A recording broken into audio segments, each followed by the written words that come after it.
So when composing, there are two things that you really need to so like if you look at a map, so regardless of what the view is, it can be very disorienting. So every map includes in one corner or another a cross, a north, south, east, west.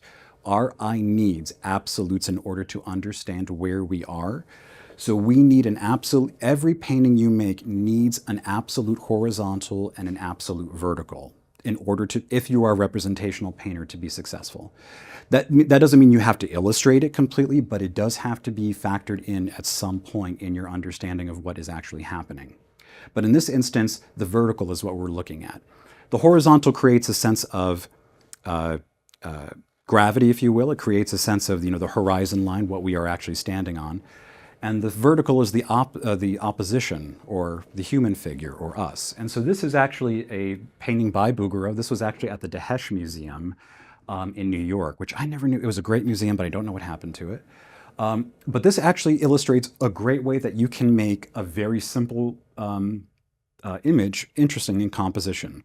If you really just take a minute to look at this, Bouguereau is really quite smart. If you look at the black and white image, all he's done is create a reverse gradient. So she is lighter at the top, darker towards the bottom. The background, lighter at the bottom, darker towards the top. A very simple way to balance a composition.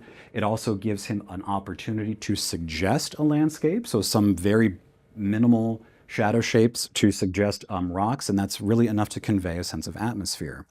I do have to say this painting is the feet in person, Bouguereau's feet, I know that sounds creepy, but the way he paints feet is really incredible.